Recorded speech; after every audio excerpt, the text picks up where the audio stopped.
Bom, vamos tratar de um tema aqui que é palpitante agora em maio de 2020, que é o impeachment do presidente da República.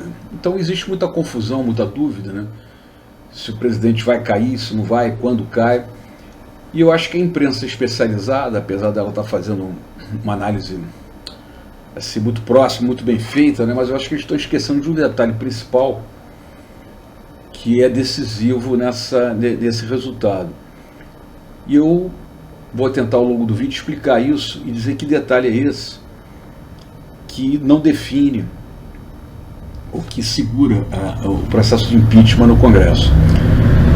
Bom, para fazer uma base de comparação que seria interessante, o nosso penúltimo presidente, o último antes do atual, que era o Michel Temer, é uma boa base de comparação, no sentido de que tiveram alguns pedidos de impeachment contra o Temer, né?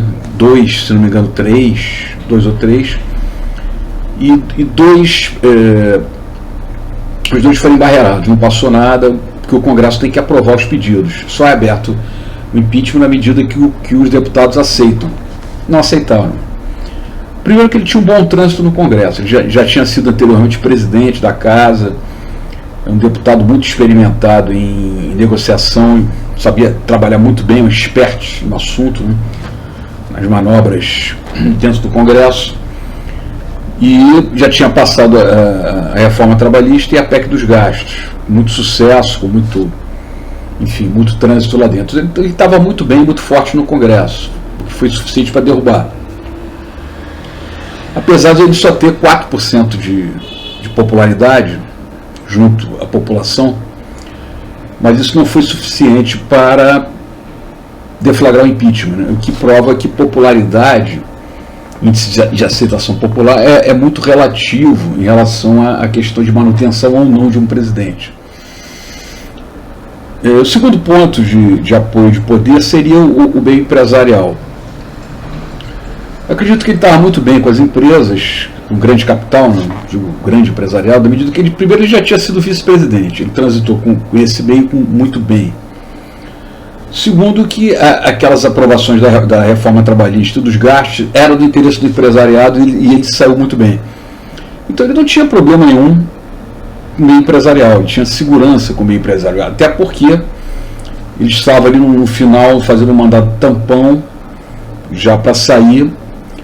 Então ali o impacto da coisa seria menos importante, mas ele tinha um trânsito resolvido com o empresariado. Um outro ponto seria os governadores. Não consta que na época ele tivesse uma grande oposição dos governadores, nem dos mais importantes, nem dos menos importantes. Não havia uma oposição, ninguém tinha um interesse em derrubar o Michel Temer. Ele não tinha oposição da federação, vamos dizer assim, dos entes federativos, que são os estados, que são os governadores, que têm muito poder, evidente. E o outro ponto seria a imprensa, o meio de comunicação, que ele tinha até algum tipo de crítica quando houve aquelas questões que aconteceram, até que alguns ajudaram a deflagrar o processo de impeachment contra ele, mas não havia assim uma coisa de frente, uma pressão da imprensa declaradamente, deflagradamente contra ele. Então, a imprensa, mídia, governadores, empresários e Congresso e Supremo Federal não estavam contra ele estava relativamente bem, ou bem com todos eles. Então, está explicado por que não houve impeachment contra o Michel Temer. Agora, a situação atual, para a gente comparar, já se torna diferente.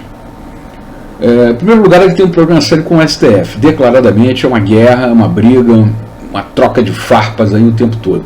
Já começa por aí. Com o judiciário, o topo do judiciário, que é o Supremo. Segundo, ele já tem um problema com a imprensa muito forte, que agora está se deflagrando, está se pulverizando, me parece, nesse momento agora, final de maio de 2020, parece que generalizou a grande imprensa realmente combatendo ele diretamente, o presidente Bolsonaro. Um outro ponto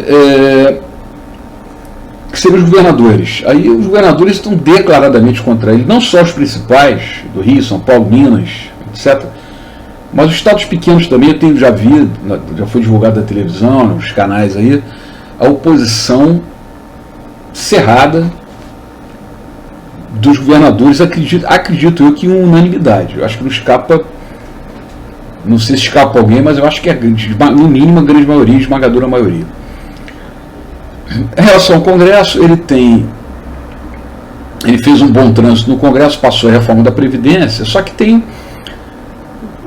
uma questão. Ele já tem hoje, segundo as contas aí, ele tem com ele 200 deputados dos 513. Porém, esse grupo que está com ele é um grupo que pode, de acordo com a opinião pública, pode, de acordo com o desenrolar, né, dos fatos que estão se desenrolando mal contra o governo, podem mudar de ideia.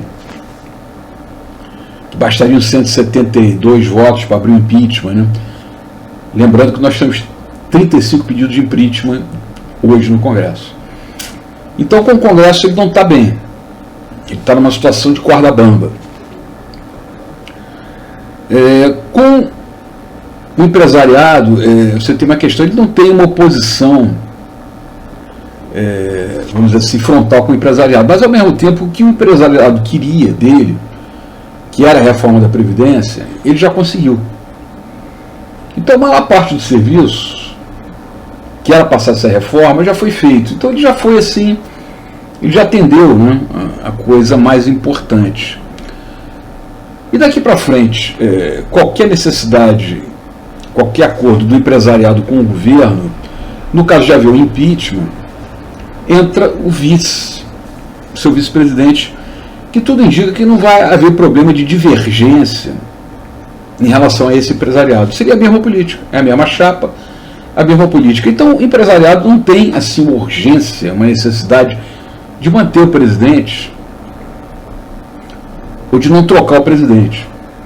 Então, esses pontos em que o antigo presidente tinha total estabilidade, que é o STF, empresariado, Congresso, governadores, imprensa, mídia, meio de comunicação, em que o Michel Temer estava bem fechado, esse presidente atual, ele, nessa altura, ele está mal com todo mundo, ele está fragilizado, ele está praticamente rompido com todo mundo. Eu acho que o menos aí conflitante seria o grande capital, as grandes empresas, né?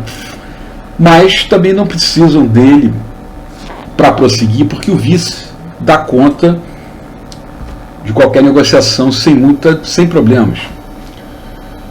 Então o que acontece? Você tem lá os pedidos, você tem os fatos e tem todo um enredo em volta que favorece a apreciação e o andamento do impeachment, que daria de imediato o afastamento dele, contanto que a popularidade dele também caiu.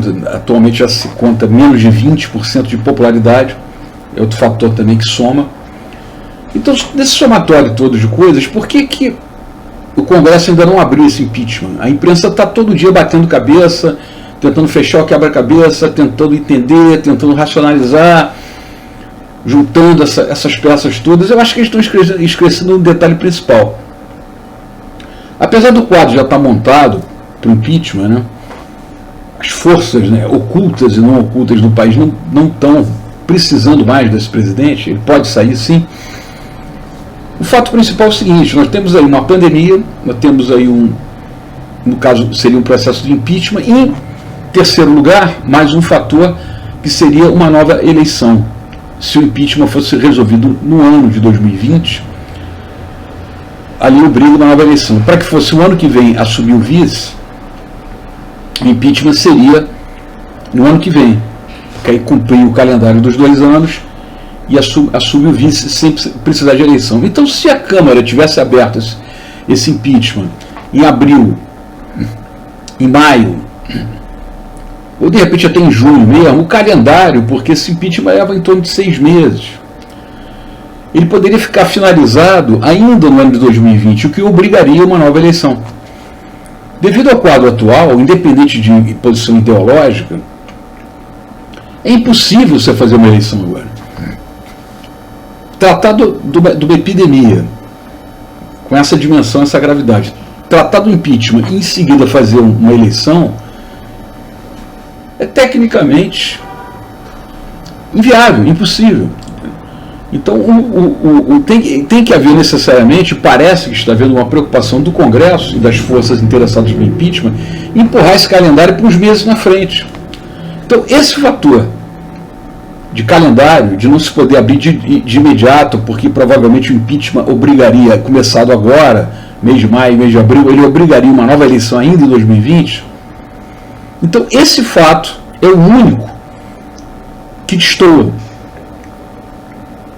Então a Câmara Federal e as pessoas que estão controlando realmente de perto essa questão, eu acho que estão esperando o tempo para que o calendário venha se cumprir, finalizar o impeachment no ano que vem e não haver obrigatoriedade de eleição, que realmente seria insuportável do ponto de vista funcional, né, orgânico, vamos dizer assim, para o país.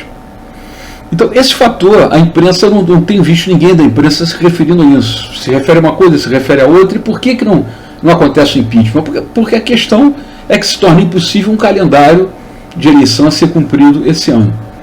Então ele está balançado no STF, na Câmara Federal, ele está balançado com os governadores, o grande capital não precisa mais dele, a mídia se fecha agora de forma cada vez mais unânime contra o presidente, mas o calendário ainda não permite.